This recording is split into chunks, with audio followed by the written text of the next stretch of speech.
Yeah,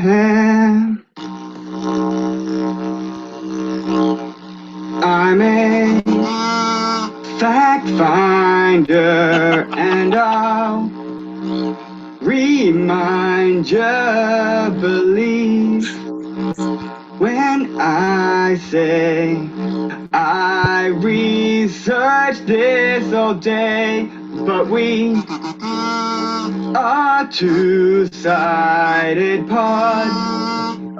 You need to rebut I do. all I say with all of your ragings. Tell me why I got red hair and chin. Moan is all you do. Now it's time to get drunk and go on stereo. That's the two-sided way. That's the two-sided way.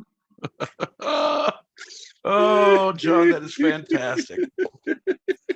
Ladies and gentlemen, boys and girls, children of all ages, we are the Two-Sided Podcast. We are here every Thursday, 8 p.m. Pacific, 11 p.m. Eastern on the YouTube streets. We're also live on the stereo streets if you'd like to call and leave a message. Here on YouTube, you can type in.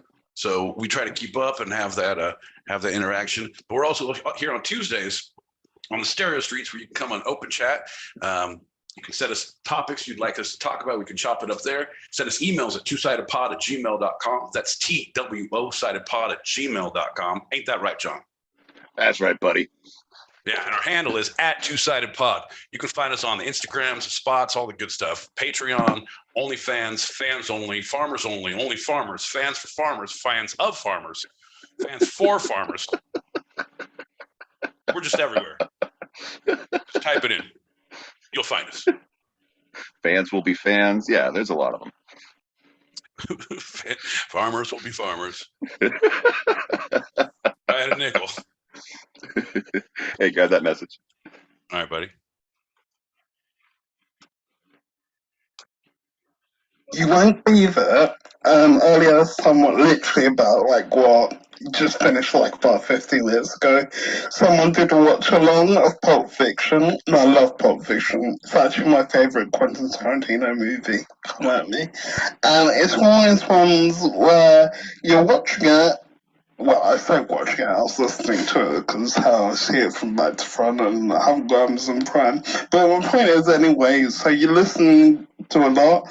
There's that one scene where it's obviously he's getting buggered and it's just still like, I shouldn't enjoy this scene, but I obviously know it because obviously, like, I know the film, but it's just sort of like, this is different when you're not watching the background, but you're still listening to it. Yeah. No, it's a whole different thing because you know what Quentin's vision was, but your mind movies play a different scene when you're left to your own devices. Like, I know the story, but Jesus, it's a little off-putting, I guess, for all of us creatives. Ain't that right, John? We creatives, we always have a little too much imagination in certain times. Yeah.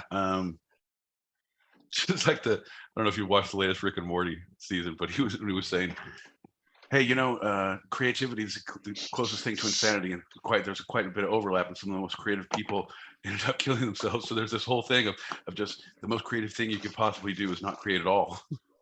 Just don't do that. Just stop it because that's insanity. I believe, man, save yourself. I believe that is actually a logical error, but I can't remember what it is. It's not straw man, but it's habeas corpus. No, it's something. It'll come. It's Dexu Moxie.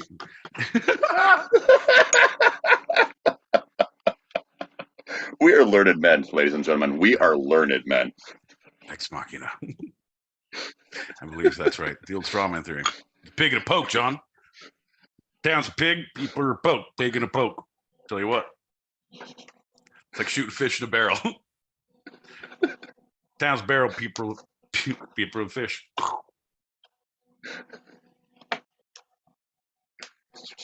Mr. Pete, it's Thursday night. Thursday. I just want you guys to have this visual as you start your show.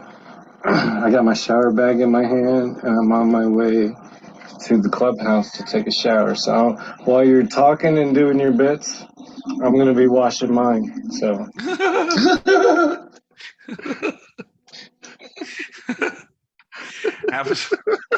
Again, I hope you have that like the Beats pill or something that you can put us loud in the whole clubhouse bathroom so everyone in that mug can hear us. I'm just saying, share the wealth.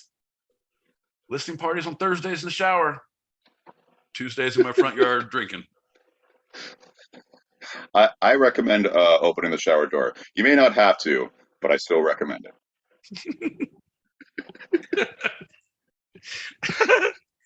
It really drives people away. Also, don't close the stall door when you poop.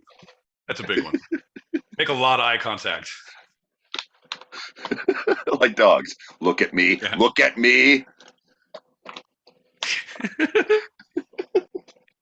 Why is this uncomfortable?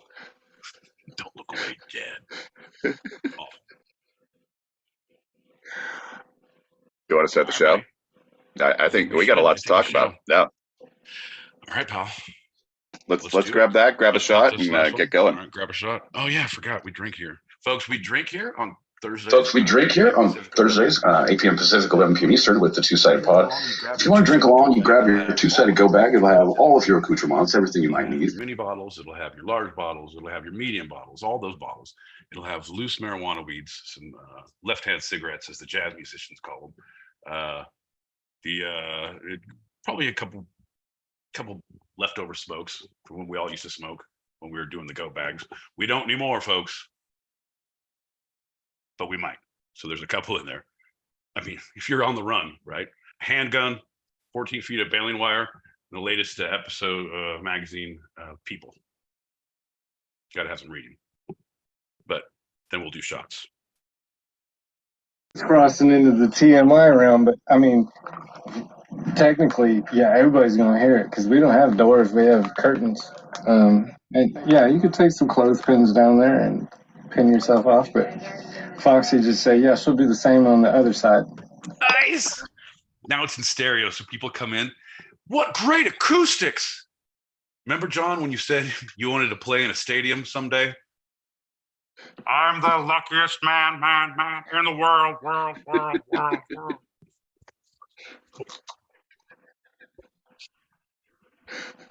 Shot, man. Shot. Here's to you. Thanks, everybody, for listening. If you want to see us live on the YouTubes, you can click that link above our heads right now. Cheers. Thanks for tuning in. Bing. Cheers. You're welcome for listening. Well, howdy.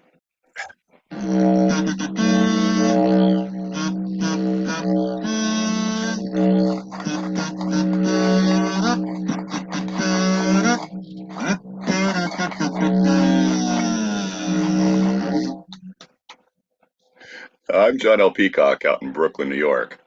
I'm my boy Pete. He's a man in Amsterdam. I'm sorry. You know what they call a Big Mac and cheese? Le Royale. That's a quarter pounder. They don't have the metro system. That's some shit. In Southern California.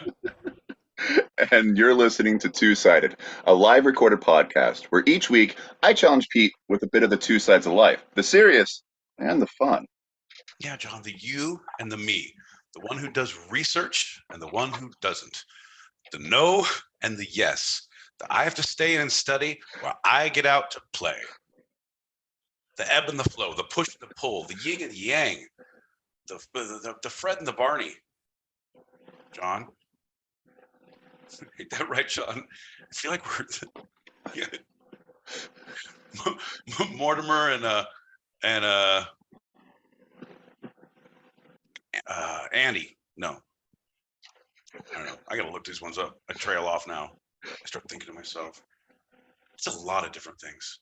Basically, it's the two sides, John. The Ricky and Fred. The Ricky and Fred. Okay, I was gonna see more. Hey, Ralphie. Oh, Ralph. Mortimer and Ralph. Hey, Ralphie boy. Mortimer. One of these days. Well, let's start with As we usually do, a general check-in. My boy Pete, how you feeling? In a popular pop song. Well, John, oops, I did it again. Right? I took vacation time off at the beginning of the year and forgot to tell myself, and now it's upon me. So tomorrow's my last day at work until Wednesday. So I'm like, hey, surprise, happy fucking weekend, Pete. Let's memorialize this. So I'm feeling pretty okay, because I said, maybe hit me one more time. Thanks, Pass Pete. Right, man, he's the same guy who orders pizza for like 9 o'clock in the morning to get delivered. Like, what is this? Hot pizza sounds really good. I'm really fucked up.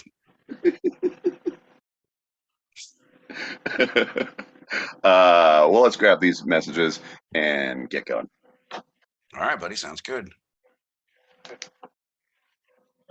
Do you ever think, like, a band that is on the run plays the song Band on the Run by Wings, and it's like, wow, this is like Inception. Band on the Run. Mike Sussex, they won, so I'm happy. They're only 3-2 down in the series now. Yay! I don't even think I can dignify that with a comment. Like, it's great, but if I do, then people will want to talk about that. And I'm like, nope, not even going down that road. I don't condone it. You'll shoot your eye out, you'll blow your knees out. That's right. I wanted a basketball for Christmas. My mom said, you'll blow your knees out. Turns out, blew my knees out. White man can't jump. It was about me. Stupid. And for those who are watching on the YouTubes live, you can do that by going to our handle, Two-Sided Pod, TWO-Sided Pod, all one word.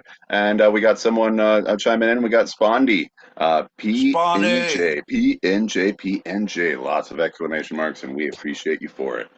Oh, yeah, brother. We missed you on Tuesday. We're sending out search parties. Like, we're going to go raid his stuff. We know he has good booze. Got to get to his house. Glad you're here, Fred. Glad you're here. And that's going to lead us into our first lightning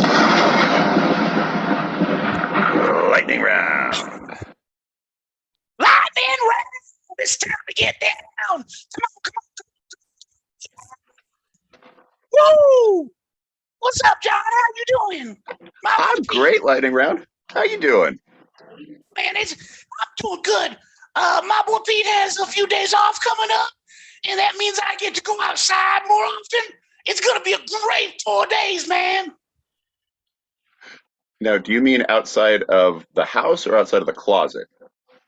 It's one and the same, because I don't like to roam around the house. Everyone has their space. Ain't that right, my boy Pete? Yeah, that's right. No, we are going to go outside. We're going to go do some stuff, man. Like, I'm excited to go out and, like, yeah, just venture out. Like, feel good to, like, wander. Yeah, baby, wandering. Woo! John, what are you doing? How are you feeling? Well, really quick, when my boy Pete takes you out, does he leash you, or are you a free roaming lightning round guy? He has an ankle monitor. It says it's from him, but I know it's from the state of California. That's given to him, and he puts it on one of us. And I don't know the logistics, but I'm tracked. That's good. Yeah, free range. That's good. I feel like free range lightning guy is a lot more pleasant to work with during the week. Whoa! Ain't that right? Yeah, baby. Whoa! Well, you guys have a good one. I'm gonna be back here if you need me. See you later, buddy. We'll see you later. I got a special thing for you later. Bye. I think since he stopped huffing paint, he's been doing really well. Yeah, it's sure Williams isn't too happy about the whole situation. He was putting those guys, like, paying their mortgage. It was crazy. Well, anybody knows that the first lightning round of the episode is always a standard Q&A. My boy Pete, are you ready for the questions? Yes, I'm ready for the questions. All right, let's get into it. First question, my boy Pete, what is the best ship in world's history? What is the best ship in the world's history? Friendship. That is 100% correct. Moving on. Question 2. Who was the greatest ruler in world's history?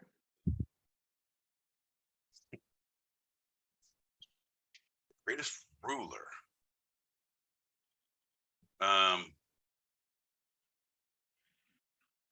King Triton did a pretty good job. Hmm? His daughters, only one of them complained, and it all worked out there. You guys know the story.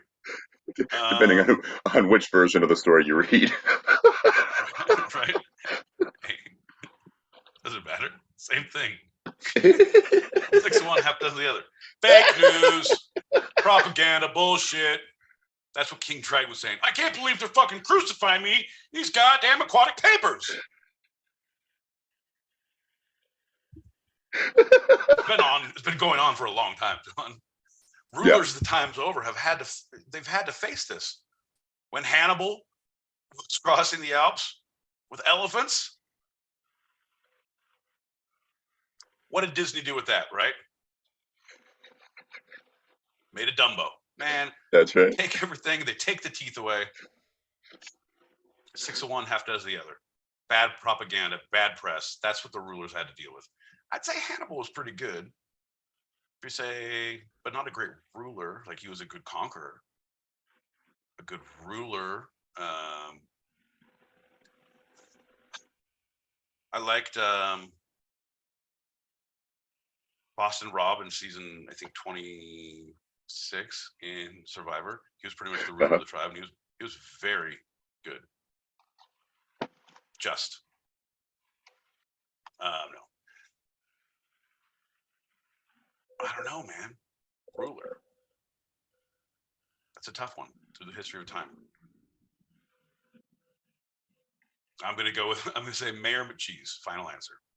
It's a pretty good one. It's pretty not usually said. I like your imagination. All right, next question. When was the most awesome time period in world's history?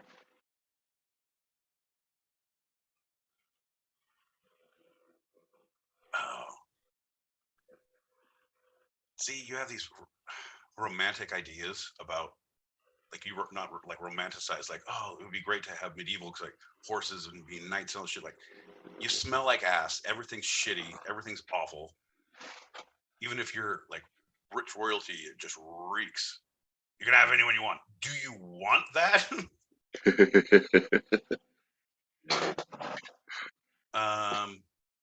Old West, same thing. I don't know.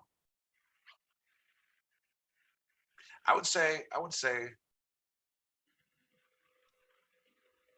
best time period in history. No, Paleolithic. Before things got too real, John. Back when it was just basic survival. Hunters, gatherers, that's all you need. That's all yeah. I think that's the best time.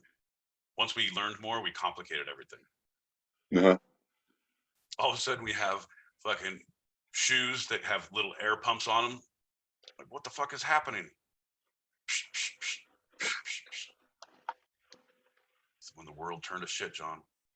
It's the Reebok pump. I blame it all there.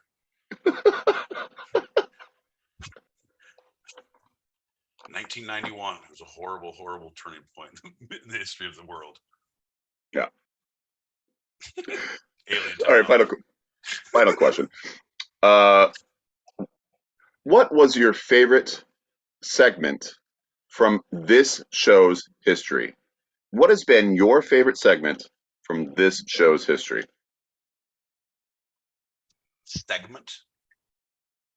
As far as topic or segment? The topic. Topic, okay. I really liked the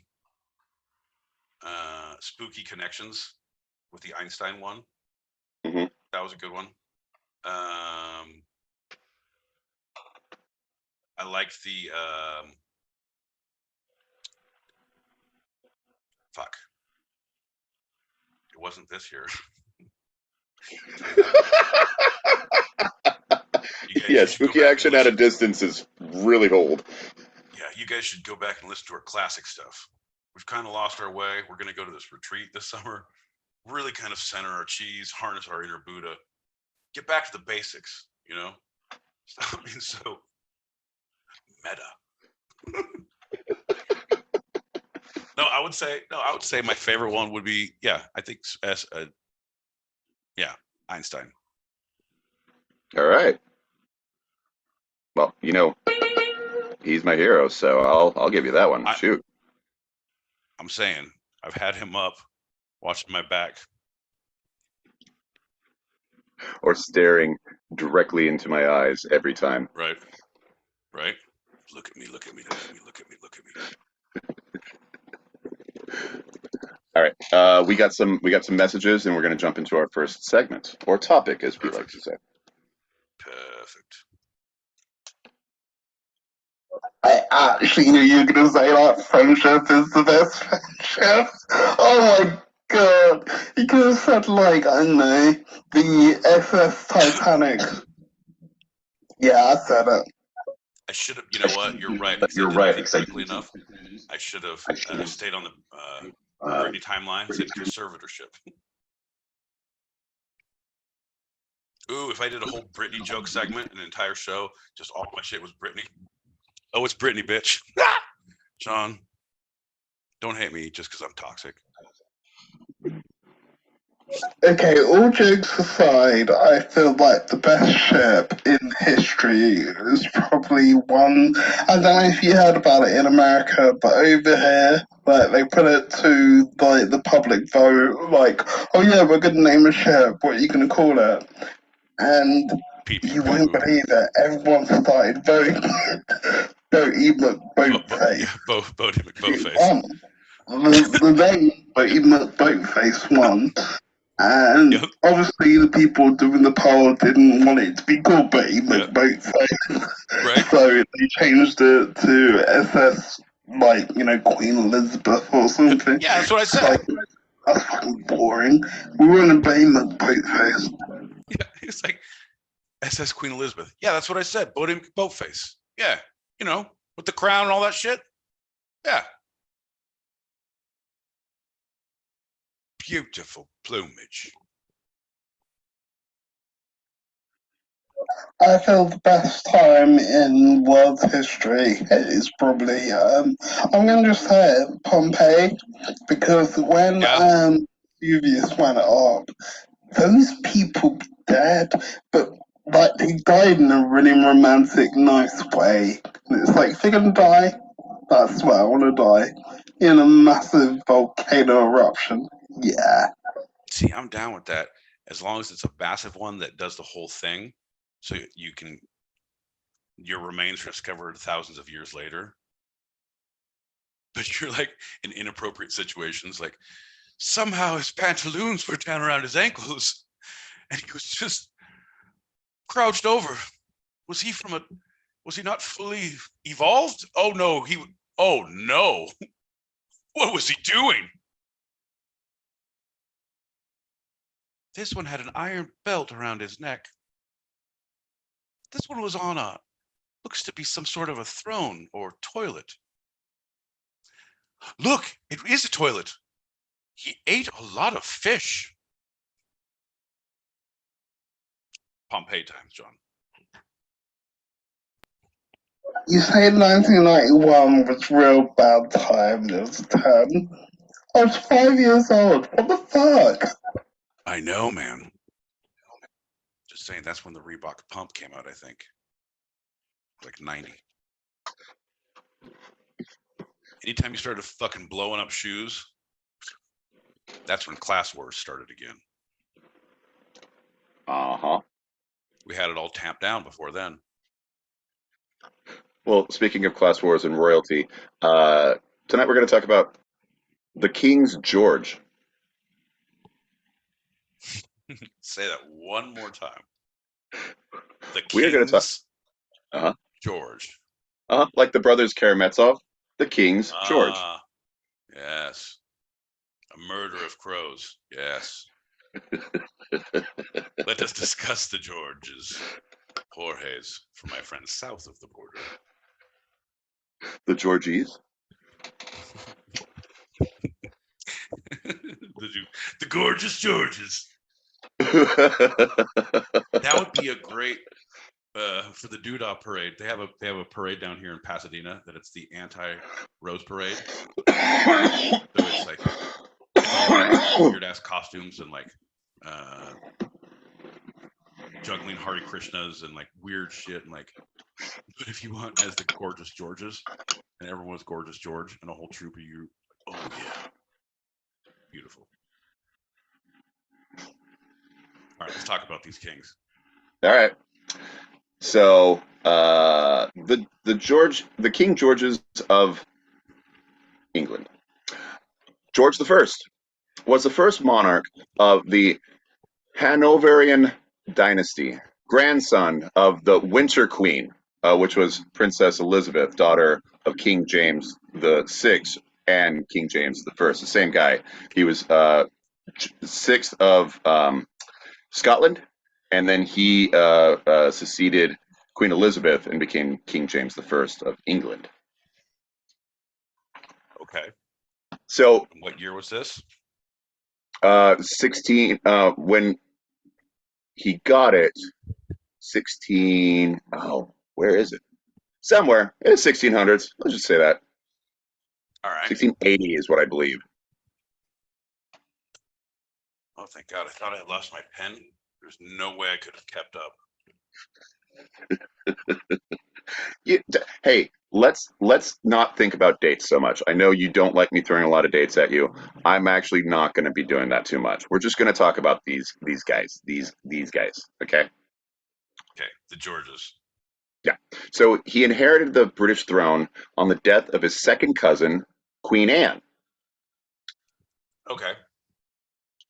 This is specifically because James was a Catholic, and there was all this Protestant Catholic stuff that was going on, So in 1701, there was an act of settlement, which George's mother, Sophia, nominated heiress to the English throne if the reigning monarch, William III, and his heir, Anne, died without issue, because they were all Catholic.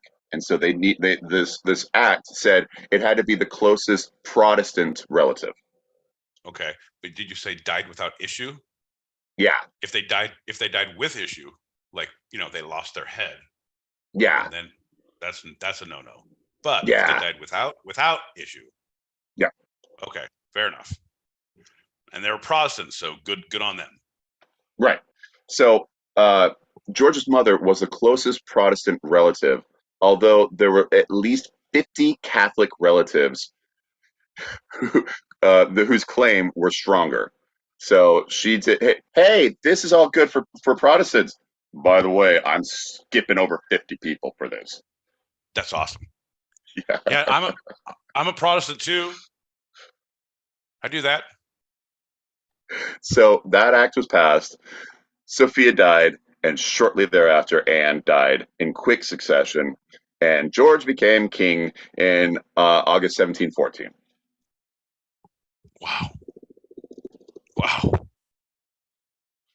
Wow. So Queen Anne first died in 1701, or that was 1701. That was the act. That was the act in 1701. Yeah. Okay. She died. So it only took 13 years. Mm-hmm. So all those 50 other people who were Catholics had 13 years to fucking fume and plot. Holy shit. Family reunions were awful during that time period. I tell you what. I do not want to go there at all until I'm a king. Well, funny enough, that caused a lot of rebellion, primarily by the Jacobites. These were supporters of the Catholic James Stewart, who had a very strong claim to the throne. He was basically the first in the line of 50 Catholics. He was like, hey. Who has a? I've got a claim, and John's got a claim. I'm James Stewart. Oh, you can't take all the crowns for yourself. You got to give some to us, the Jacobins. John gets one, and Louis gets one. We're all kings around here. Because of James's coming from Scotland, this rebellion primarily was in Scotland, and it was finally squelched. And there was one more rebellion, but that was not even a serious threat. So George the First doing good. Oh, I didn't know it was supposed to be Scottish. And you can't take the crown for yourself. It's all. John gets some, and you get some. Now I sound like Oprah. Everybody gets a crown. So George was born in Hanover, which was a part of the UK, but it was in Germany.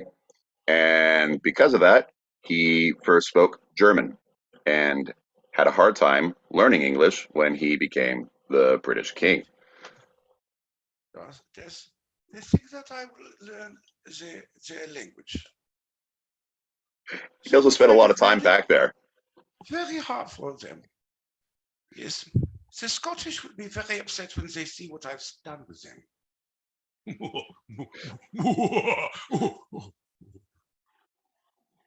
Yes. He did go back to England every once in a while. And when he went, he was like, I need to redecorate. So he had William Kent remodel and refurnish the state apartments of Kensington Palace. It's one of his biggest accomplishments. Yes, I want all of this. It has to be out, and this is out too. I need more dragons, more. How can you say? Invader. Yeah, that's good. Anyway, I'll be in the chateau. I mean, the palace. Jules. Peter. Ooh. 999. This wallpaper is all wrong. So the Tories were sympathetic to the Jacobites. So George had to turn to the Whigs to form a government, and they were to dominate politics for the next generation. The Whigs were in control. But opposition to the king, yeah. So you know how in Star Wars, George Lucas's kids got to come up with a lot of the names and stuff for the things. Like, I feel like that's how the political system back in the 1700s was. It's like, what do you want to call yourselves, guys? Tories, Jacobites, Whigs. The fuck, you guys, come on. Well, we wear wigs, and they right, a wig Jacobite. I don't even know what that fucking means. And you can call us Tory. We're all Tories. Oh. Come, let us have pudding. So this opposition to the king gathered around George's only son, the Prince of Wales, making their already poor relationship even worse. No, we've all been there, right? Dad takes over a kingdom. You become this. You're all German. You join the Whigs. He's like, I'm Jacobite all the way. You know, it's like Raiders and the rest of the NFL, or 49ers and Seahawks. It's just very contentious all the time. So I get it. George, yeah. Little George, Big George. Yeah. In my neighborhood, they'd be called the Jorges. So in 1862, he married his cousin, German, like obviously. You do. Yeah. Yeah, that's good. There's nothing wrong with this. We're having Wiener Schnitzel at the rehearsal, and we're having pretzels at the wedding. Don't twist your ass in a knot about it. I'm not paying for all the food. Her name was Princess Sophia Dorothea. Hey, Sophia, Mama. Sophia Dorothea. Mama. Oh, Sophia Dorothea, you don't go out there with those boys no more. Walking up and down the street, you're gonna get in trouble. Johnny, go after and look after your sister, okay? Oh, Sophia Dorothea. God bless them, everyone. I know that's not how it is, but I feel like, how is that German and not Italian? Okay, so she was from Brunswick, Lüneburg. Did that help? Lüneburg. Yeah, that's more international. Yeah. So it's cool. Sophia Dorothea, how come you come out here? What are you doing? It's very like, you're not sure what ethnicity it is. It's kind of like The Rock or any parking attendant in New York City. Well, they divorced 12 years later. But they got a son, and that was who became George II. Nice. That's one thing. I don't think lineage gets appreciated enough. I don't think the term, do you know who my father is, gets thrown around with much respect these days, John. And I feel, John, I feel that it's time we go back to the basics, right? Yeah. Let's just figure out what we need to do to survive and pass our inheritance and our massively accumulated wealth from father to son, leaving out all the daughters because we can't throw them into the gully anymore. Isn't that right, John? Well, I mean, they're property anyway, so why leave property? Exactly. You know how much this one's worth? The dowry I'm going to get is ridiculous, John. All right, I'd like to change my answer. I'd like to live in the 1700s because I like this whole dowry thing, and I'm pretty big on lineage inheritance. So, final answer, under King George II's rule. Thank you. Well, let's talk about him. George II, at the age of 60, was the last British sovereign to fight alongside his soldiers at the Battle of Dettingen in 1743 in Germany against the French. Hell yeah. That's badass. I know they say you shouldn't do that, but like, no. At that point, you're not going to lose. Or if you do, it's okay because everyone's dead on your side anyway. So you won't want, no. Because they're going to fight to the death with their king. Yeah, because he's right there with them. Right. Not from some hill looking, oh, time to retreat. I'll be in my quarters. John.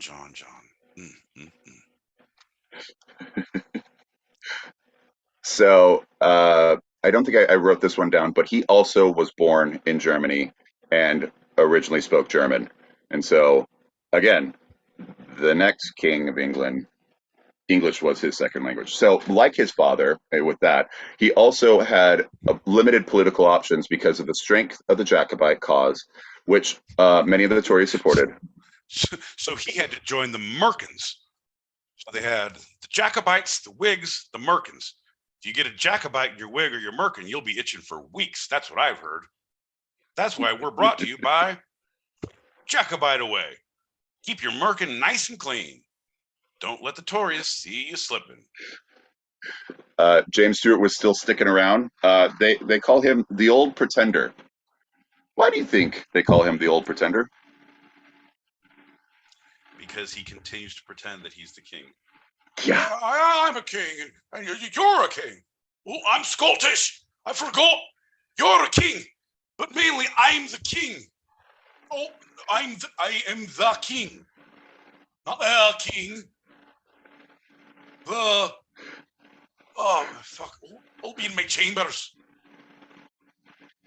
Well, he was succeeded by his son, Charles Edward Stuart, who is known as the Young Pretender. Oh, I'm the young pretender, pretending I'm something I'm not.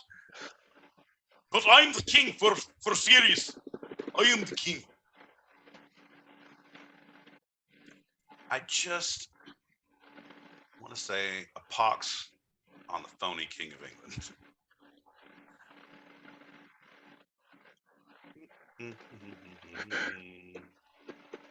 Well, it's great that you are humming good tunes, because the biggest thing that came from this was he had some initial success, and that led to the national anthem of the UK in its current form becoming popular among the Hanoverian loyalists. Nice. Nice. Oh, can it? Nope, that's not it. Ricky was a young boy. Nope, nope, nope. Step by step. No, John, I can't think of it off the top of my head. Nope, that's Graduation.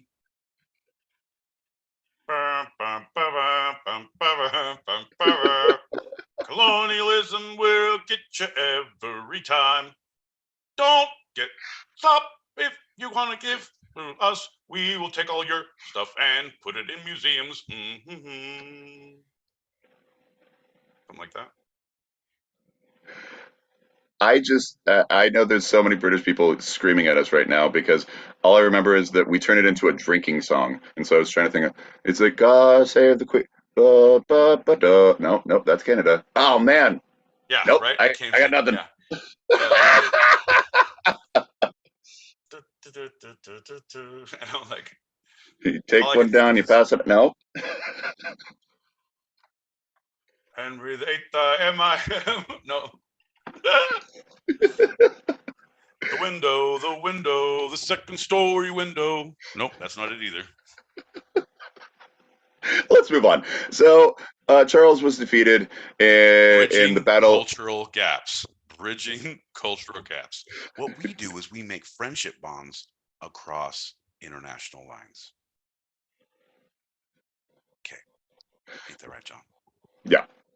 So Charles was defeated. Battle of Culloden. Battle of Culloden. And all the Jacobite plots from then on, no prospect of success. They were squelched easily. They had no legitimate crown claims anymore. Okay. Jacobites be gone. Yeah. George Do you have a II's problem reign. with Jacobites? Are they infesting your house, under the sink, and in the rug?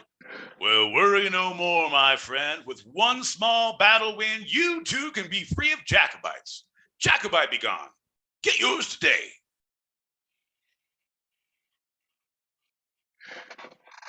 I'm going to summarize this next paragraph because it's just a whole lot of stuff. So, Industrial Revolution was during George II's reign. A lot of production in industries, coal, shipbuilding, and agriculture. Also, big rise in population. Mm-hmm. They like to fuck and build. Yeah. If you're not out building, be home fucking. That was the motto of the time. But he was able to keep up. He had a lot of successes overseas in India, Pallasy, and French-held Quebec. And this brought his early unpopularity into general respect throughout his reign. Okay, yeah, the more he conquered. No, I'm just occupying.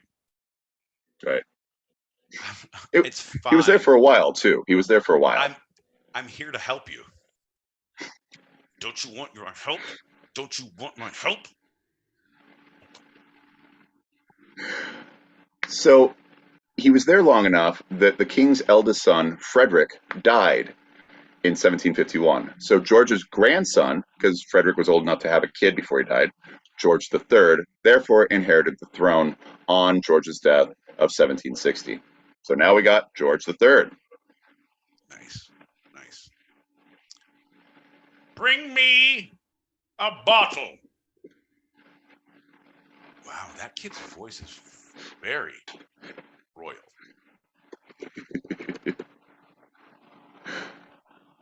He was. I'm looking. He was born then. So he was 20 some odd years old, 22 years old. So he wasn't a baby at that point. Like I said, George II was there for a bit.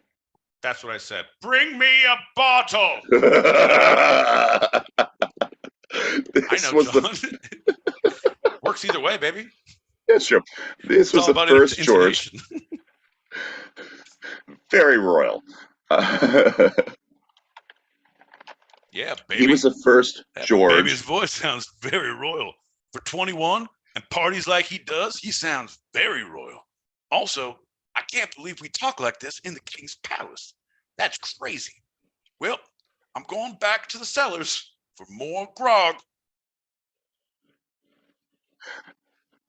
He actually was the first King George that was born in England, and his first language was English. It only took 3 of them. We'll get it right one of these days. Yeah. He was the third of the Hanoverian monarch, and the first born in England. And this is when they started separating from that and kind of leaving it to Prussia, which I think during his reign ultimately went to Prussia, then became Germany. So they were like, all right, we're leaving that behind. But the only reason why they kept on to it for so long is because of the Georges. Right. Yeah. Yeah. No wonder the German people are so German. You have to be precise with all your contracts and negotiation. We do not want to get fucked again. The English will not fuck us again like this. No, I can't. That's gone. So George III is widely remembered for 2 things. Want to take a stab at him before I say?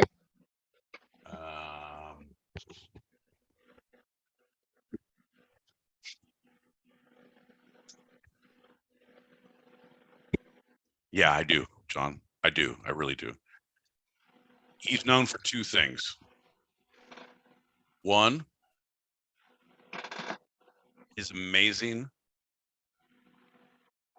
bird calls. Number 2, he had the voice of an angel. No, he was known for 2 things, John. His large feet and his short temper. No, John, he was known for 2 things. Hated people, but also couldn't stand being alone. John, he was known for 2 things. He was a lover and a fighter.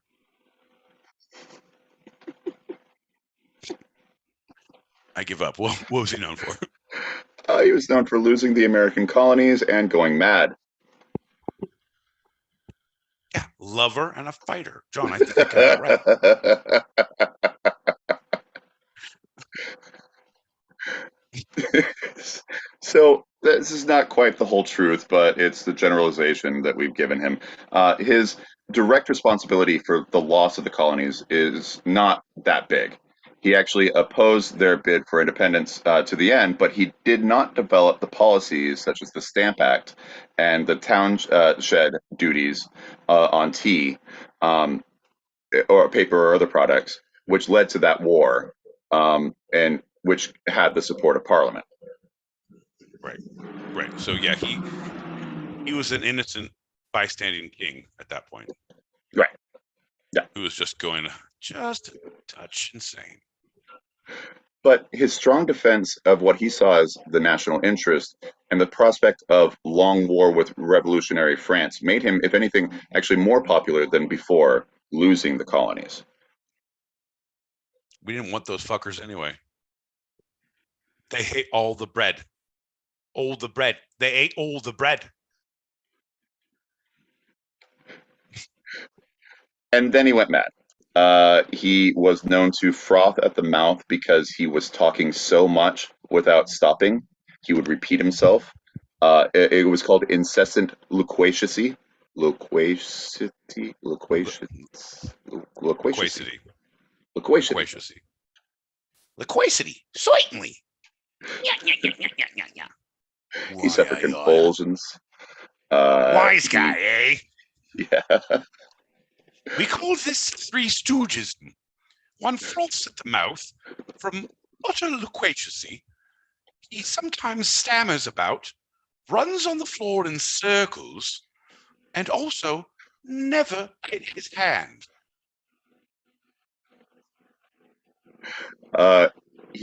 Those convulsions were sometimes so bad his pages had to sit on him to keep him safe on the floor instead of flopping around and trying to get up and hurting himself. That's awesome. I wish I had pages that dedicated. He was I got interns who fucking narc me. Anyway, I said that have narcolepsy. That's what I said. Right, exactly. He was deemed mentally unfit to rule in the last decade of his reign, so his eldest son, the later King George IV, acted as the Prince Regent from 1811 on until his death. So he's running shit. Power of attorney. Yeah, so okay. he was basically at that point. George IV, you're gonna like this guy. His agreeable manners and air of fashion earned him the name Prinny, Prinny. Hello, Prinny. Hello, Prinny. Beautiful plumage. How did you get in here? Hello, Prinny.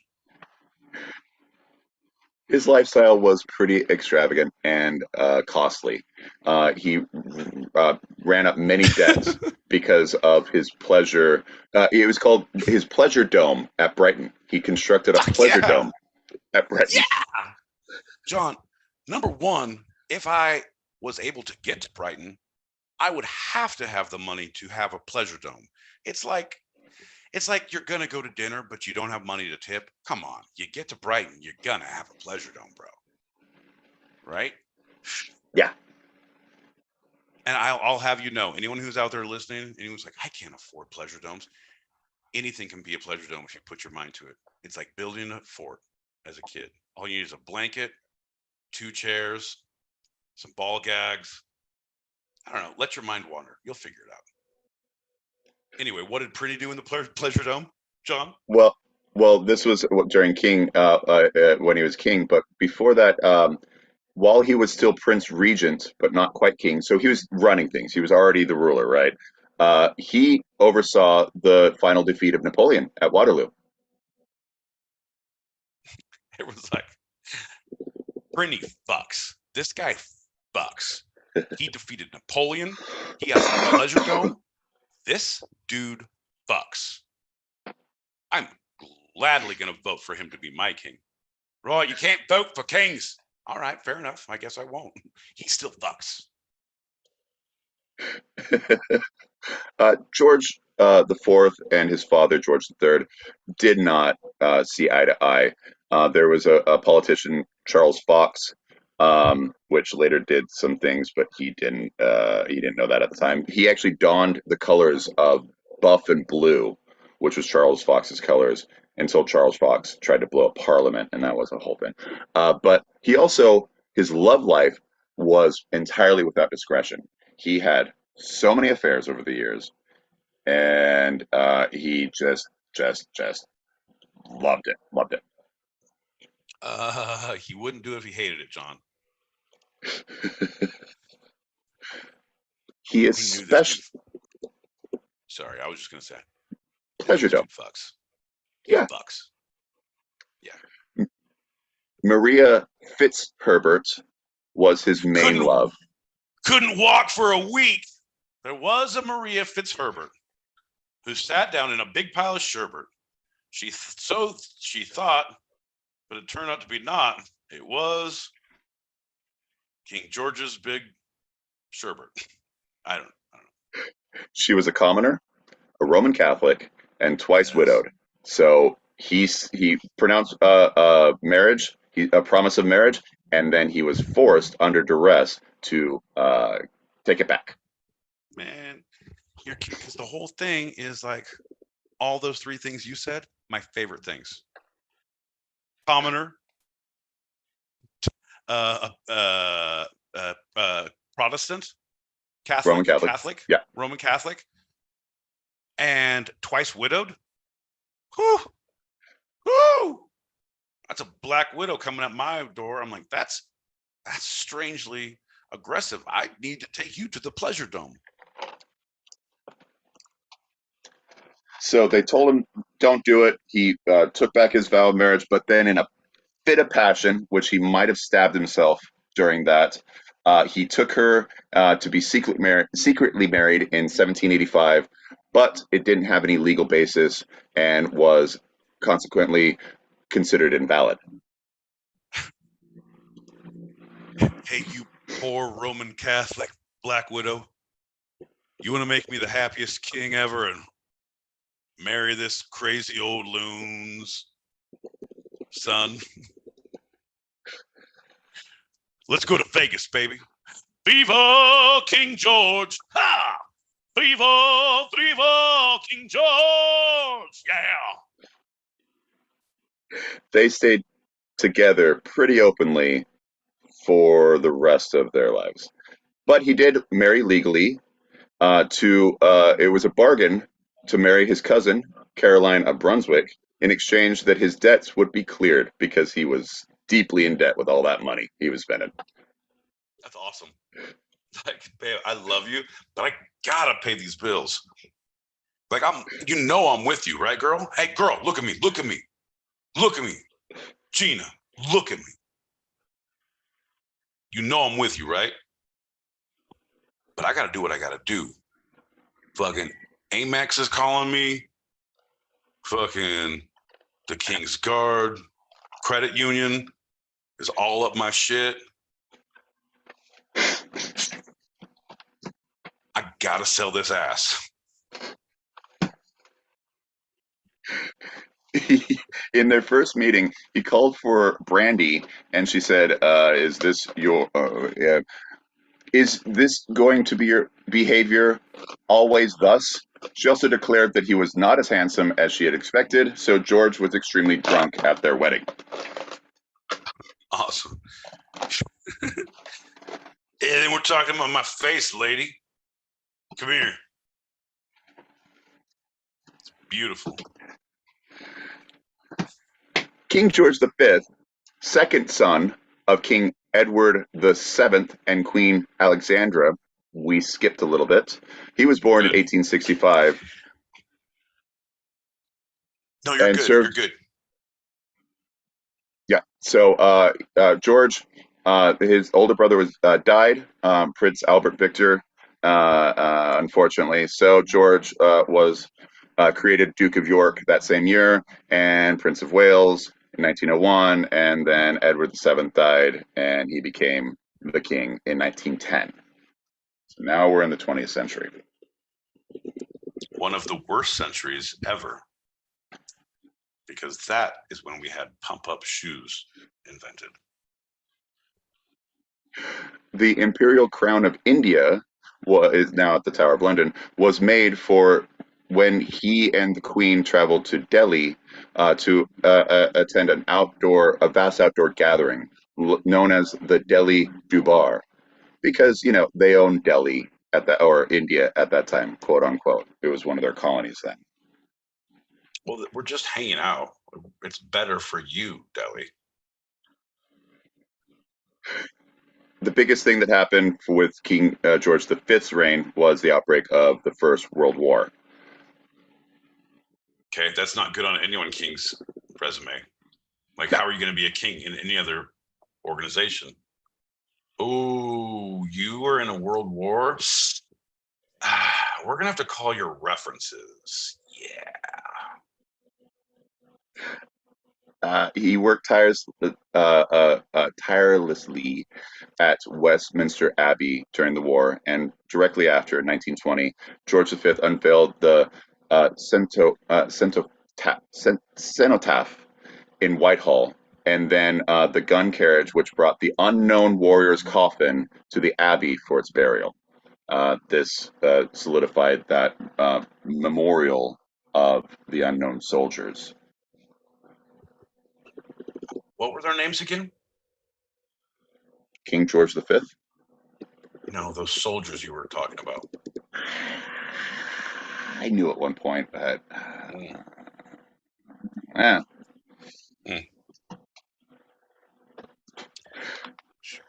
Shadrach, Meshach. To bed we go.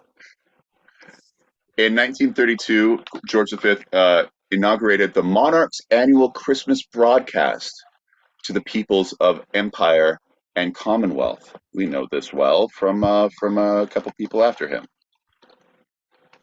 I'm dreaming of a king named Georgie. Hello, my little loves. I hope you're all sleeping well in your beds tonight, while your Uncle Georgie, king of all you see around you, wishes you a very Merry Christmas. And all the Christmas cards Georgie writes. Come on, John. Mm-hmm. Oh, they loved it. And actually, his first message was, quote, "To men and women so cut off by the snows, the deserts, or the seas, that only voices out of the air can reach them." To infinity and beyond. He died, as they do, and his widow, Queen Mary, broke a long-standing tradition by attending the coronation of her son, George VI, at Westminster Abbey. Imagine a place beyond sight, beyond sound. That's where I went when I died. Good luck, son. She also lived to see her elder granddaughter proclaimed as Queen Elizabeth II in 1952, but she died in March of 53, a couple months before the coronation. But she knew what was going to happen. Nice. Mummy never liked sticking around for any of my parties. She's always so selfish. King George VI was the second son of King George V and Queen Mary. He was the Duke of York from 1920 to 36, living in London and also at Royal Lodge in Windsor, Great Park. So he married Lady Elizabeth Bowles Lyon. They had two daughters, Queen Elizabeth and the other one. I was paraphrasing, and then I realized that's later. Kelly. Sydney. Susan. Yep. Princess Margaret. Duh. The Countess of Snowdon. Duh. Come on, everyone knows that. So he came to the throne not after a death, but after the abdication of his brother, King Edward VIII, in December of 36. Fuck yeah, Eddie. Yeah. So the cool thing that they didn't say, but you read between the lines, his mom didn't go to his older brother's coronation because that was a long-standing tradition that you didn't do that. But she did go for the younger one. She's like, screw it. Yeah, I feel like you read between the lines differently than I do, because at that point it's like, I never wanted my older son in any capacity. Fuck off, Mom! How dare he marry a divorcee? This is bullshit. I'm leaving, Mom. I don't even want your stupid throne. Give it to my brother. That's fine. You always wanted him to be king anyway. I'm out of here. George VI reigned during World War II. And during that time, he revived the Order of the Garter at Windsor on its... Oh, I'm sorry, that was in 48. I'm skipping ahead of myself, but that was the 600th anniversary. Go ahead. You're good. You keep going from there. You're good. Yeah. We didn't even notice. So during the war, George became a powerful symbol of courage and fortitude for the British people. He didn't relocate his family to the safety of Canada. He remained in the United Kingdom during the Battle of Britain. He also visited his armies on several battlefronts. He also provided a model of determination in his well-known struggle to overcome the severe stammer that had afflicted him since childhood. We know this from the motion picture, The King's Speech, which depicts his long-term relationship and with the unconventional Australian speech therapist Lionel Loge, and which climaxes at this beautiful live radio speech on September 3rd, 1939, as Britain entered World War II. Ooh, yeah, that's not going to be good for you. Another war on your resume. If you're going to get a job here, we're going to need to take some time and call your references. Oof. What is it with these kings and wars? Jesus. Keep calm and carry on. Right? A whole t-shirt line, stupidity hatched from that. Makes me angry every time I see it take off of that. It's one of those things that's like, as you like to say, it triggers me. I don't know why it makes me see red, but it does. Fuck! It's going to shake you like a stupid.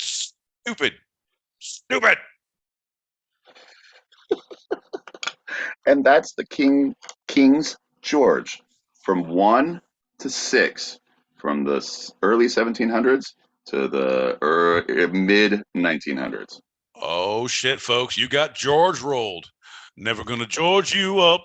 Always gonna George you down. Look at this monarchy all around you. Gonna colonialize. Don't forget we terrorize. Gonna steal your goods and put them in our town. Sorry, John. The whole thing, they wouldn't give back the fucking the Ethiopian, the bones of the young king from Ethiopia. Yeah. And he was like, oh, it will disturb the others. Motherfucker, you disturbed him by putting him here. Yep. Oof. Sorry. I'm not saying I know, like, it's a whole thing. Anyone can judge that as you will, but you're 20 times worse. Yeah, 100%. This is not about us right now. I yell about us every show. This is about you. Next week, I'm going off on New Zealand. Wait for that one. Burning bridges, ladies and gentlemen. Right? Those Kiwis. No, seriously, I love them. Let's play these messages, do a shot, and move on. Ooh. All right, buddy. Let's pop these bubbles. I heard a comedian recently who said some shit that I thought was the funniest shit ever. He was talking about the pyramids, right, in Giza. And he's like, everybody agrees by now, like, the Egyptians didn't build that shit. Who built that shit? It's like, it's a big thing. Like, was it aliens? Was it, I don't know what happened. That pyramid's just the same size in Mexico. Ain't nobody said a fucking word about those. I mean, it's in Mexico. Who do you think built it? Mexicans are fucking superheroes, right? I saw a thing, paradisia. I have a friend who went to school, got his master's degree in paradisium, the study of pyramidology, study of pyramids, and then he couldn't get a job, so now he's paying back all these loans. Turns out that really is the definition of a pyramid scheme.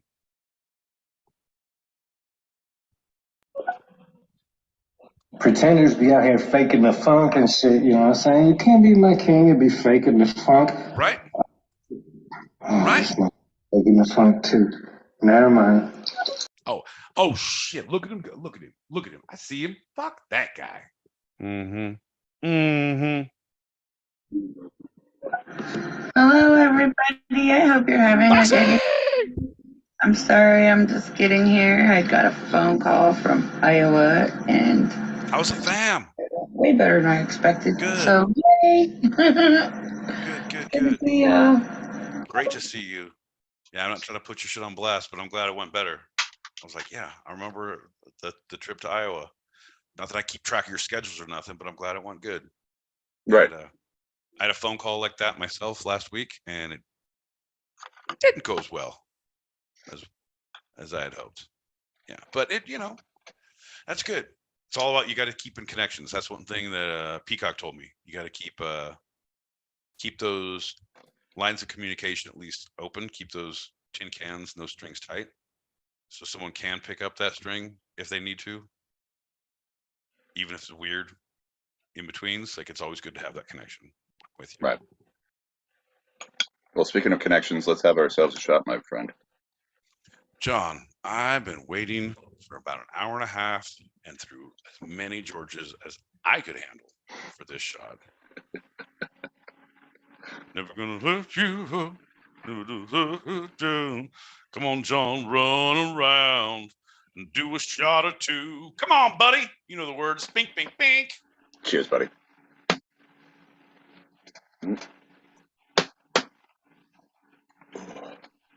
How are we looking on our YouTubes? Yeah, we got Spondy throwing I know there's a lot of people on there, so if you can just try to read a few of the messages as it's going through. Show me a Brandy. She's a fine girl. Yeah, boy. She's a Steely Dan. fine girl.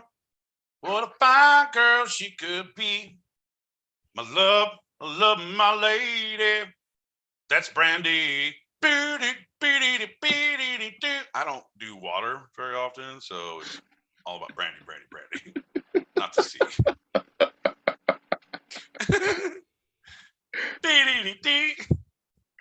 And that's going to lead us directly into our next lightning round. Lightning round! It's time to get down! Come on! Yeah! Woo! What's up, John? How you doing, baby? I'm doing fantastic. How you doing there, lightning round guy? Oh, good. I've been watching the entire Raiders of the Lost Ark, the Indiana Jones trilogy in the back closet. Man, he said,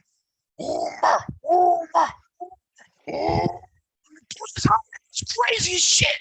It's like, shut down. What the fuck are you doing, man? Anyway, what are you guys up to? Well, buddy, since you seem to be doing really great, I feel like I wanted to throw you a little something. Hey, how about you participate in this one? Oh, man.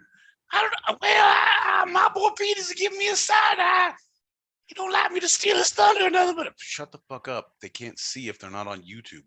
And if they're not on YouTube, they should click the link above our heads. I know, but just okay. Are you gonna be good? I'll be good. All right. I'm gonna get you. Well, ladies and gentlemen, this is the first time we're doing this brand new lightning round segment. That's right. It's called Lightning Round Guys Q&A. Woo! Man, I've been waiting to ask some questions. I'll be honest, I had my ear against the door a couple times, but man, that's a bullshit answer. He didn't say shit about paint. So I'm ready. I'm doing good. Let's go. Let's jump right into it. Lightning Round Guy, what is the best ship in world's history?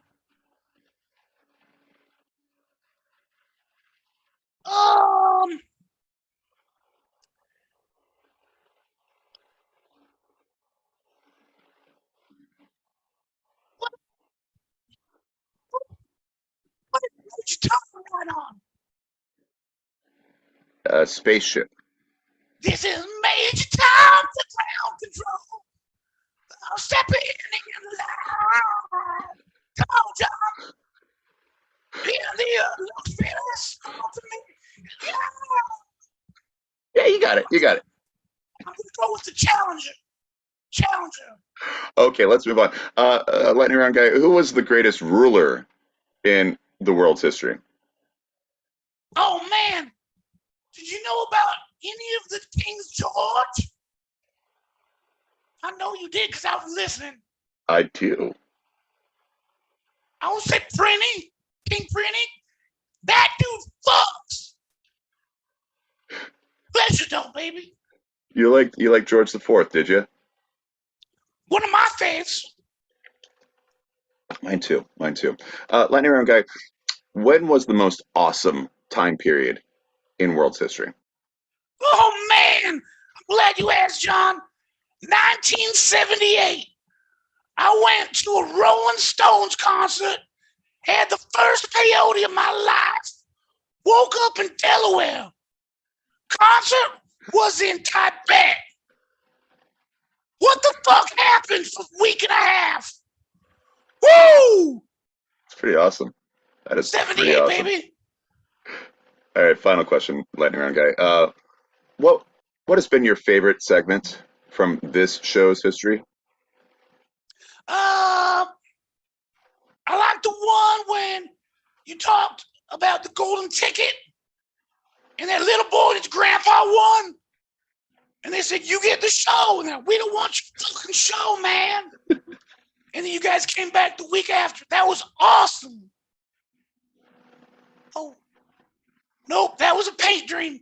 I would go about the one about the King's George. My short-term memory's blown, baby. That's right.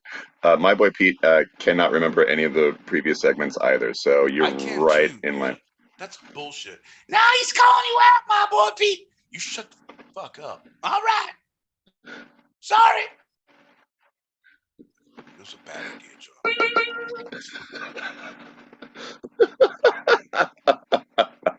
Thanks, lightning round guy. All right. You did.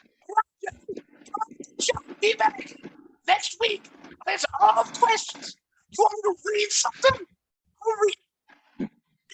I'll read. No, we'll be fine. Can you just go set up the green room? Yeah, Thanks, you buddy. got it.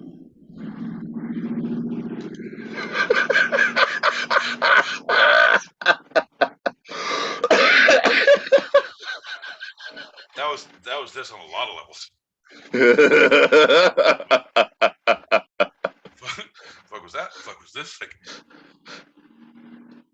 I feel like I was doing a disassociative the last 2 seconds. Yeah. I was watching shit happen. What is happening with my hands? What is that? What's going on, man? Holy shit. My crystal ball says you're full of shit. Well, speaking of disassociatives, we're going to play our last message, and that'll be the last one we play in the show. Any messages that come in afterward, we will play them in this room, but that'll be in our green room after the episode is over. So, Pete, hit it.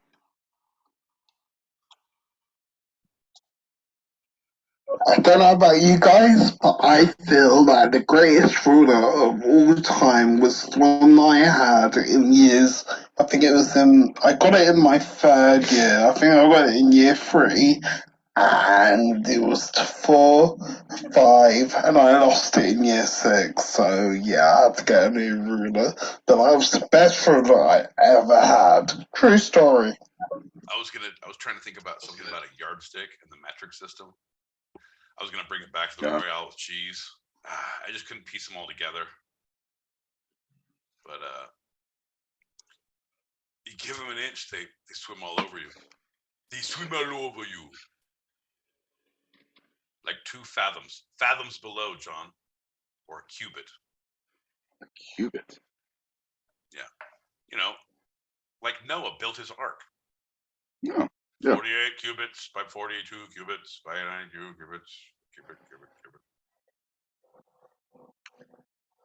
Well, let's finish this here episode out with our final segment of the evening, which is going to be the life and works of Tina Turner.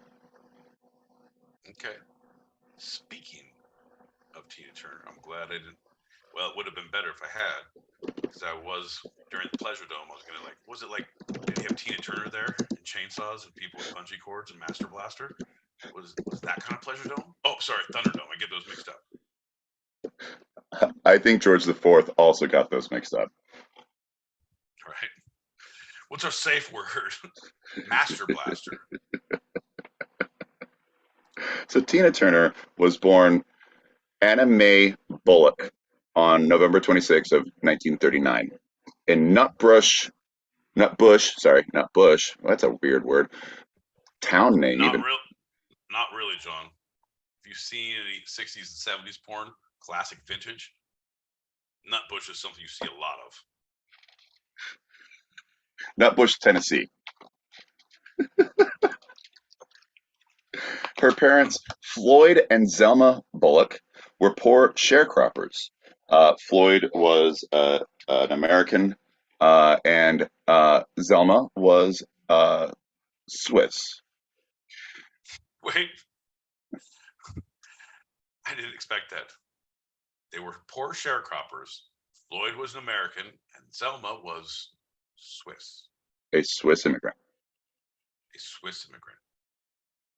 Did she bring her knife with her at least? And her Was she in the swatch. army? I'm just saying. So Yeah, they split up and left Anime and her sister to be raised by their grandmother. But her grandmother died in early 1950s, so Anime moved to St. Louis to be with her mother. Okay, how old was she when she moved to St. Louis? In her teens. Okay. Okay. Teenager in St. Louis. Okay. Yeah. She sang in the church's choir and quickly immersed herself in St. Louis's R&B scene, spending much of her time at Club Manhattan. We all know where this goes, don't we, John? Because she Well, gets discovered and becomes asked to be the singer of by. So born in 39, since you like how old they are, this is 1956. So 39, 49, 59, 58, 76. She was 16. In 56, she met rock and roll pioneer Ike Turner, who often played at the club with the Kings of Rhythm. And she was soon performing with the group as Little Ann and became the highlight of their show because she's awesome. If I had a band and I found me a Tina, I would have to change the name to the band to the Kings of George. Well, they did change the name. And Her Majesty. This ensemble, which toured as the Ike and Tina Turner Review, was renowned for the live performances, but did struggle to find recording success. Probably because she wasn't working hard enough. Yeah, that changed in 1960 when A Fool in Love hit the pop charts and a string of hit singles followed. I was taken aback too. Really? 100%, John. Yeah, because thus far we're doing good. We all know that it's good. We all know, but I think things have already started in the background, John. Yeah, because that was 60, but Ike and Tina were married in 62. So the whole Tina Turner thing, her name changing, was before their. Anyway, although that date is actually subject of speculation because when they divorced, Ike claimed that the two were never legally married. Of course he did. Yeah. Of course he did. Come on, John. Come on, The John. the Phil Spector produced album River Deep Mountain High of 1966 was a hit in Europe. The title track is arguably the high point of Spector's quote wall of sound production style, but it sold poorly in the United States. Yeah, it's weird how music tastes. I feel like it's getting a lot more international in the last like 10 years.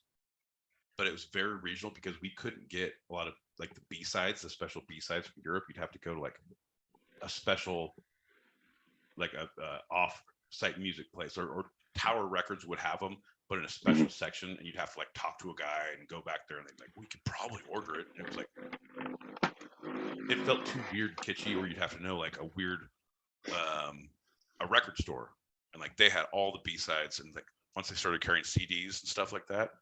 But yeah, we were separated. We didn't have the same music that was released because they do test audiences and they'd only release them in certain places. Right. There was like the international charts were like very. They'd pick and choose what they would play. It's like sometimes we didn't get a chance to hear, oh yeah, the Beatles came over, you know, a lot of the bands in like, or we had, you know, great rock and roll that were going across the pond. But it was because it was being picking and choosing of what they would play over there. Right. Not like today when we can do anything we want. Right. World's my oyster. So things were going bad, as you've intimated.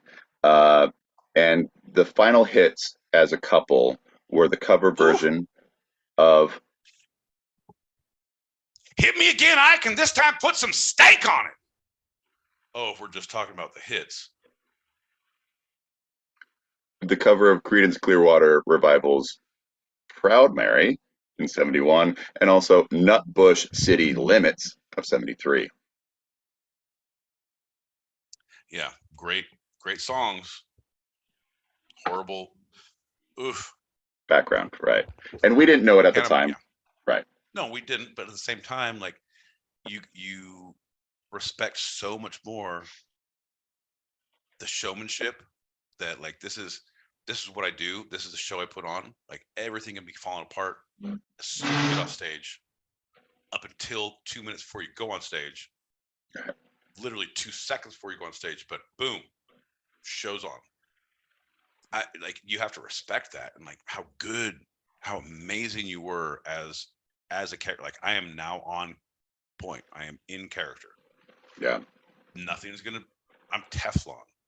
Once I get off and no one can see me, different story. Right. Yeah, and you know, this is reminiscent of the Fleetwood Mac episode that we did. You know, when they made rumors because there were 5 different divorces going on.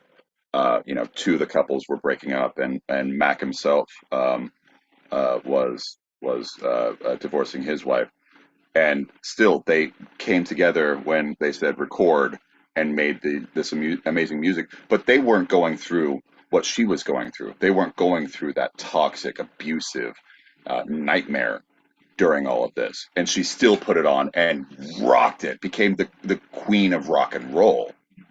Right.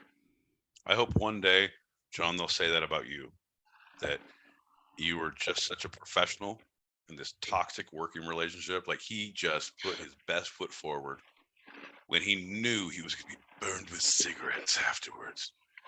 But I thought my boy Pete quit smoking. He did, but he picked it up just to burn John. So Tina divorced Ike in 1978, alleging years of physical abuse and infidelity, not only to her, but to the children. Bad man. And he, at that point, tried to burn her to the ground. He said that their marriage was not even legitimate, so she didn't deserve anything, etc., etc., etc. Tried to get her out of, like, never to do show business. And for a while, she virtually disappeared from the music scene for several years following that divorce. But she rebuilt her career, launching a string of hits, beginning in 1983 with the single Let's Stay Together and the 1984 release of her 5th solo album, Private Dancer. I'll be your private dancer. I'll dance for money. That's a fact, John. Man gives birth to baby. That's a fact. Look it up. This career led to film roles, beginning with a prominent role as the Acid Queen in the 1975 film Tommy, and an appearance in Sgt. Pepper's Lonely Hearts Club Band. That's right. She was in that. I forgot she was in Sgt. Pepper. Huh. It's a rough, like, it seems like that one is always something to put on when, like, you're fucked up. We're like, let's put this on. Like, no one has time to, like, I feel like I need to watch that and, like, really watch it because the music's great.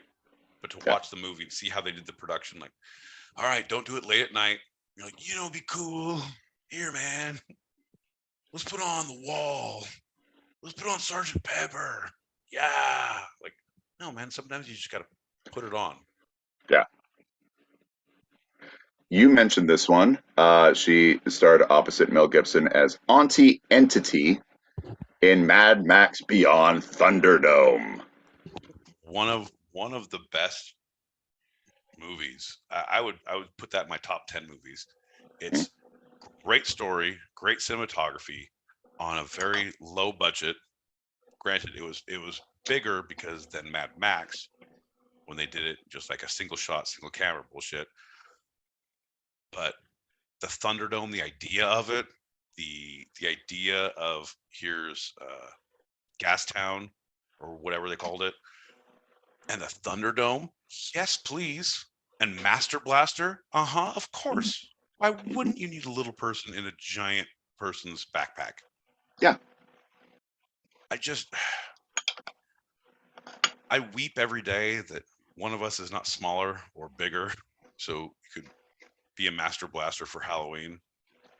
I need to make friends with a little person so I can be a master, or make friends with a giant person so I can be a Master really Blaster. big person. Yeah. Right. I'm just saying, John. For that, she received the NAACP Image Award for Outstanding Actress in a Motion Picture. And her version of the film's theme, "We Don't Need Another Hero," was a hit single. Yeah, no, it was a good song. It was like up there with some of those James Bond ones, and the like. It's very few times that movie theme songs are real, actual good hits. Yeah. I didn't know that. I didn't know she got that. It's awesome. Slightly ironically, she also appeared in the 1993 film Last Action Hero, and that was after she did "We Don't Need Another Hero." Anyway. What? I gotta no, but that was a shit movie with Arnold Schwarzenegger where the shit kid goes to the movie and the movie guy comes out to help him. It's a shit kid. It was poor casting. Like, that is what killed it, because you have a kid who's a piece of shit. You have Arnold who's not Arnold because he's working with a kid. Like, that was one of his first ventures into not extremely brutal violence. Like, I get it, but it didn't work well. Yeah. Like, why don't you cut someone with a chainsaw? Remember when I said I'd kill you last? I lied. That kind of shit, John. Or just keep on going. You know, don't half it. Go all the way and be kindergarten cop. Exactly. Great movie. He found his footing. Yeah. It's like The Rock. Like, just so stupid Disney that of course Disney will hire you. But he also does the Calvin and Hobbes movie, so that's good. Right. Yeah.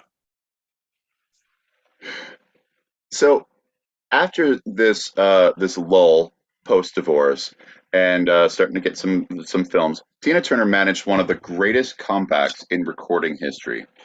Rolling Stone magazine voted her number 61st greatest rock and roll artist of all time.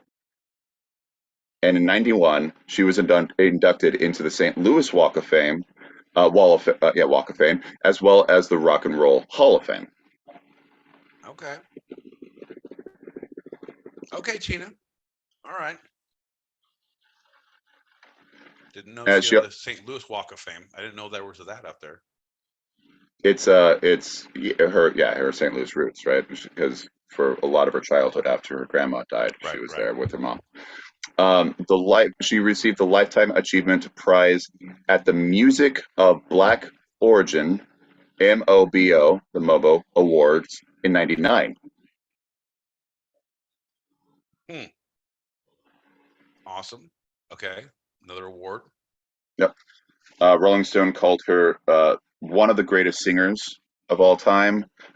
She's been called one of the most successful female rock artists. Her combined album and single sales total approximately 180 million copies worldwide, and she sold more tickets than any other solo music performer in history. Wow. Wow, that's pretty impressive. Yeah. Because you think about all the solo, like Michael Jackson and Britney Spears and fucking I'm a genie in a bottle. Gotta rub me the right way. Well, and even this is a recent stat, so it's even Tasteway. She has not eclipsed her yet. Wow. So like, yeah, Prince, like all these amazing, crazy. She is known for her energetic stage presence, powerful vocals, her career longevity, and widespread appeal.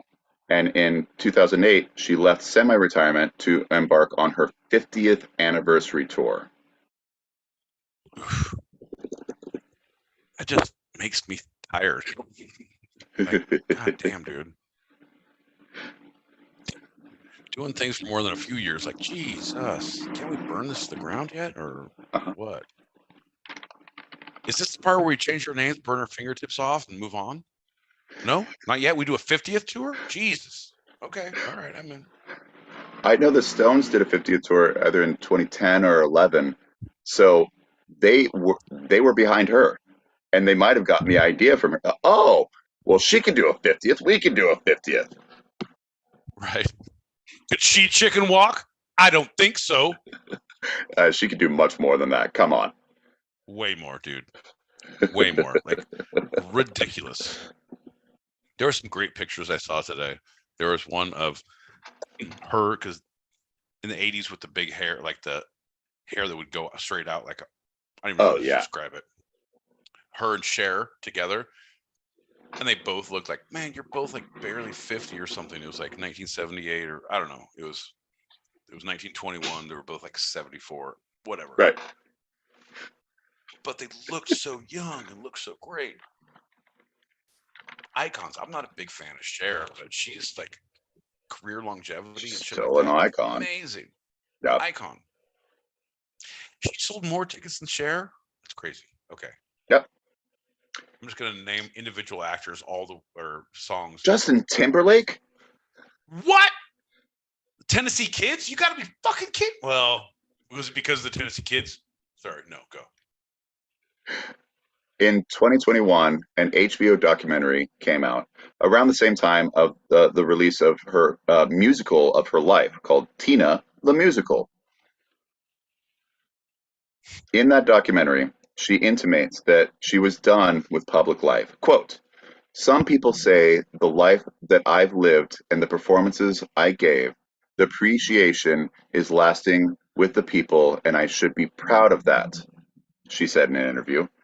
"I am, but when do you stop being proud? How do you bow out slowly? Just go away?" End quote. Yeah. Climb a clock tower with a high-powered rifle, thin out the population. How do you go away? Sorry, John, that was a little too on the nose. That is difficult because you want to go out on a high. You start looking across anything. Acting, I feel like, is more forgiving, especially TV and movie, because you can get takes. Stage acting is tough because if you lose it, you're fucked. Same with a singer. You start losing your support from your diaphragm. You stop losing your breath control. You can't move as much well. Sports people, like fucking, how many times has Tom Brady retired? All these, like, should you? Michael Jordan, like, right? At what point do you say, okay, this is it? Do you leave him like George Costanza? Leave on a high? All right, that's it. See you later. 10:15. I had to drive around the block for 6 hours.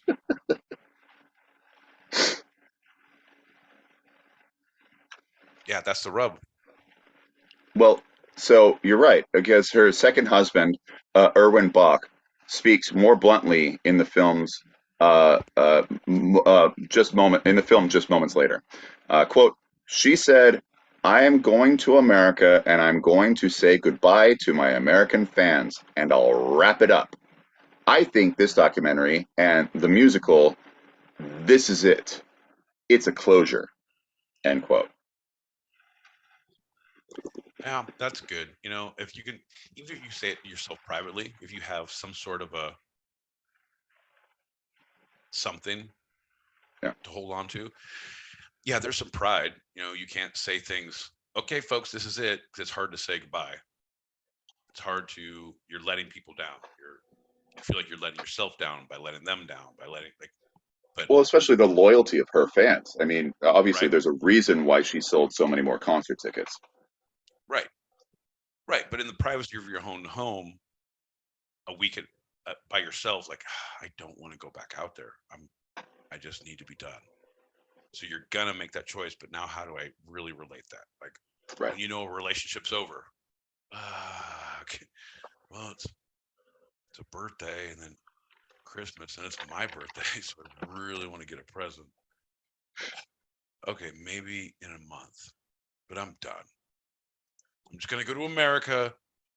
I'm gonna do a musical. I'm gonna do a documentary. Get my presents, and then I'm done. Yeah. And at this point, she had been living in Zurich, Switzerland, for many years. She wanted to get away from people. Because anywhere she was recognized, she was hounded. In America, in Switzerland, it's a bit different. People didn't come up to her because they knew better, because that was the culture. That is the culture of Switzerland and a lot of Europe. Right, like a little more respect. Yeah, and she had dual citizenship, so that was an easy move. Oh, dude, 100%. If you could have dual citizenship, where would you get your dual citizenship? Where would you have your bunker? Denmark. What's our extradition treaties like in Denmark? Oh, not great. I wasn't thinking of that, but their social net, fantastic. Oh, yeah, no, I'm thinking of extradition. But yeah, we're both on kind of the same page. Anyway, yeah. We'll get there. In her 2020 autobiography, Happiness Becomes You, Tina wrote of what made her happy. In addition to finding happiness in the little things, she recalls running through a field or weeping after seeing a rainbow in the sky. Turner also said her biggest lesson learned over the years was to trust the universe and herself. Quote, trust the process. Yeah. All don't lie. Yeah. Just let it happen.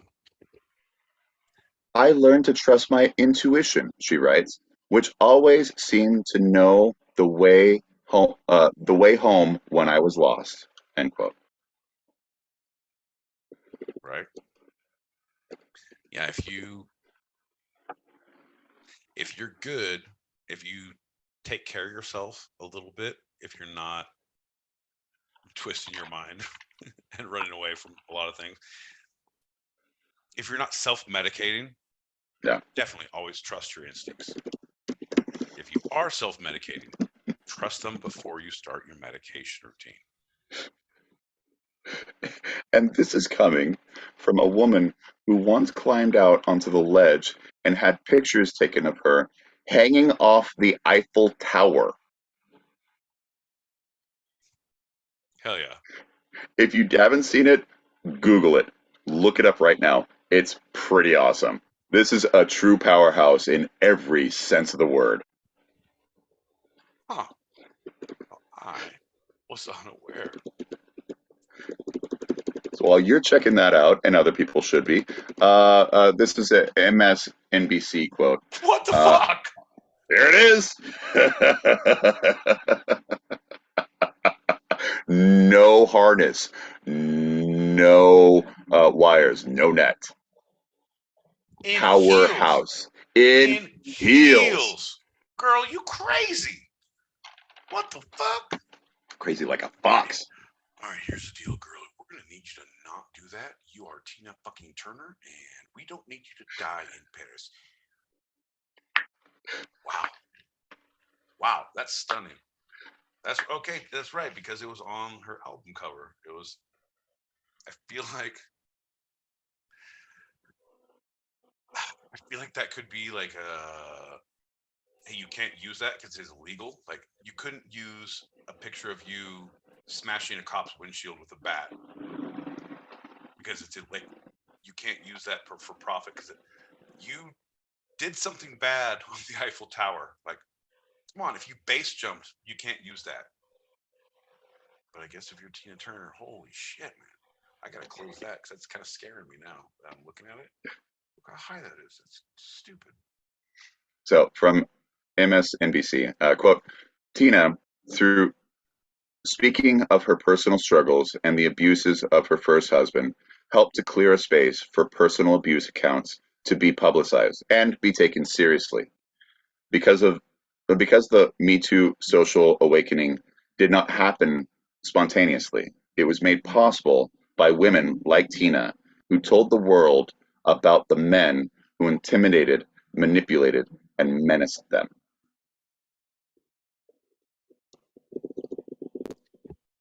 Yeah, you need to stand up, stand out.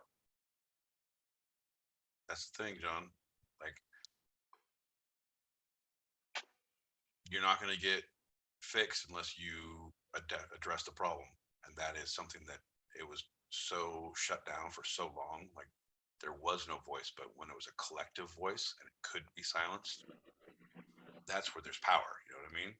Like, Yeah.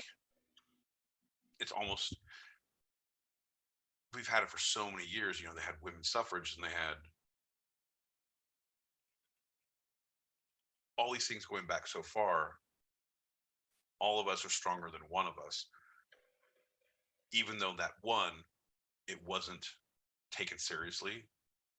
It wasn't heard because it wasn't unified. It wasn't like, I feel like everything had to reach a boiling point and there had to be shoulders to stand on. There had to be Tina Turners to stand on. There had to be, it's okay. It doesn't make you a lesser of a person if something happened to you. It does not dictate your life before. It doesn't dictate your life after. This is just an event in life, and it's not your fault, and you need to speak up so this does not happen ever again. Not to anyone from this person, but to anyone ever.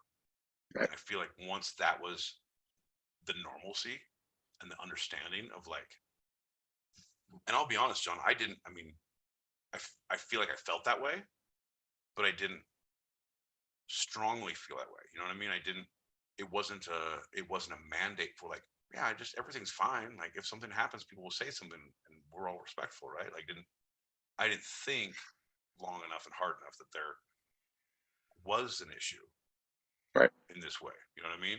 And I feel like that was the people who are not guilty of being a fucking monster and predator were almost as culpable because you didn't ignore the problem, but it was just like, oh, this is just our society, and it's just if someone see something, say something, whatever, or don't ask, don't tell, or whatever, and that's the problem. And it took enough voices and it took enough shoulders to stand on to make that change in society. And I Yeah. think that was a long time coming, and I think that's one of her greatest like characteristics, that she took a hit publicly and still came back and was okay to talk about it and to still be successful in the way she was and show that there is a way, and that incidents are incidents. It doesn't dictate your life. Yeah. Yeah. I mean, that's really what. So she told her story, sometimes turned it into a punchline, and kept telling it. She understood that it was a fact of her life, and she had every right to sing about it, even as she refused to be defined by it. This quote ends with, Tina Turner was a victim and a survivor too, but ultimately she was much bigger than those labels. She was simply the best. Right. Right? Like that's the thing, is like I feel like the people who really make it in life are those people who find the balance, who understand that they have failed, who understand that life is shit on them. But I'm going to knock this dirt off. I'm going to gather my things, and I'm going to build myself back up. And it's so hard to do that. It's super easy to say it. You know what I mean? Like it's, but look at her. Like that was from a child, had nothing, in a horrible abusive relationship, getting taken out publicly in the eye of America, and then finding your way back. And like, nope, this happened to me and I'm still good with it. And I'm still who I am. It's just, there's very few people in the world who, it's like comedians who can joke about their personal failures in life and their growth. Like Baby J, just John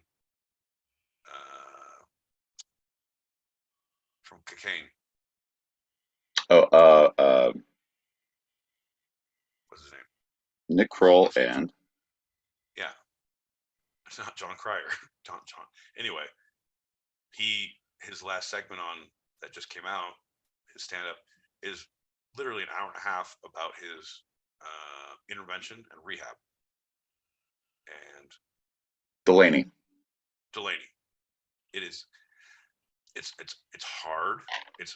But it's such a difficult subject. But like, no, this is who I am. I'm writing a song about my life. I'm going to perform my life. I'm going to talk about my life. Yeah. You can't take that and make it bad for me. It builds me up. I am Seems to be gone. The best. Yeah. You mentioned her, and I had this. I'm going to actually just turn it into a little bit of a paraphrase, but it's from a CNN interview that just came out about Cher and Tina Turner's close relationship over the years. She knew her from way back when she was married to her first husband, and she visited her a lot during her private illness. It was a big surprise to all of us, but for her close friends like Cher, they knew about it. Cher says the last time she visited Turner was at her Switzerland home. Cher said she left with a special gift. Quote, "She gave me a pair of shoes the last time I saw her," Cher said. "What kind of shoes?" "Tina Turner shoes." That's awesome. That's awesome. That's fucking awesome, man. Yeah. So sources for this episode of Two Sided have been the first segment, the BBC, rtc.uk, the Royal House, Westminster Abbey, historic-uk.com, and Britannica. Second segment, biography.com, NPR, Britannica, tina-turner.nl, Rolling Stone Magazine, blackpast.org, CNN, and MSNBC.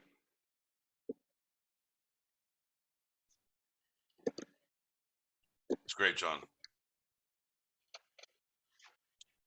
Sources for my retorts have been Betty T. Yee, the California State Controller, verbatim, Data Life Plus, Adobe Acrobat, brought to you by the Flying Walendas.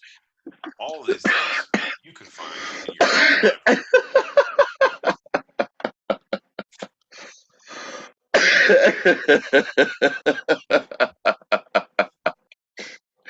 Hey, before we get out of here, hey, you know what? So, this is going to be available long past this date, but as the date of this recording, we learned of her. She passed just yesterday, the 24th of May. So I had an entire other episode fully ready, and then I was like, oh no, we got to talk about Tina, and we got to talk about her now. Look at you not having to do any more research for next week. Someone put a little fucking feather in his cap. Look at this guy. Giddy up, baby. Before we head out, my boy Pete, is there anything from this episode you'd like to take a second glance at, a second look, a second thought, a second opinion? This is Pete's Retraction Corner. John, in over 2.5 years, I can honestly say this was a perfect show, and I don't want to take anything back. It's perfect. Okay, wait, I want to take that back. I'd like to retract that. I have one thing to retract, is that it was perfect. That's all I have to say. All right. Well, let's do a shot, because we hadn't in a while, and I know we're ending the show, but hey, buddy, perfect show. Let's end on a high note. Yeah, 100%. We are into the show, but, and I know you're going to say it, but people are like, well, you're into the show. Don't go, because we're going to stick around right here in the same exact room for the green room wind down. But after we do the shot, John has a whole thing to say. It's really good. You guys stick around. Yeah. We're gonna do shot and drink and listen. Ready? Drink first. Bink, bink, bink. Cheers, everybody. Hey, you're welcome for listening. And now, thanks for listening, everybody. We have our open chat show live on stereo every Tuesday at our usual start time. So if you want to join us or want to throw some topics out there, email twosidedpod@gmail.com. That's TWO sidedpod@gmail.com. And for those listening live on the stereo app, stick around in this room for our continued chat in the green room right now for our after show wind down. That's a wrap for tonight. I'm John L. Peacock out in Brooklyn, New York. And I'm my boy Pete, and I can't believe I ate the whole thing in Southern California. And this was our show. You can eavesdrop wherever you get your podcasts, and even join us live, both on our YouTube channel, handle at two-sidedpod, TWO sided pod, all one word, and on the stereo app every Thursday, 8 p.m. Pacific, 11 p.m. Eastern, as we talk about the two sides of life, the serious and the fun, here on Two Sided. Love you, Pete. Cheers, John.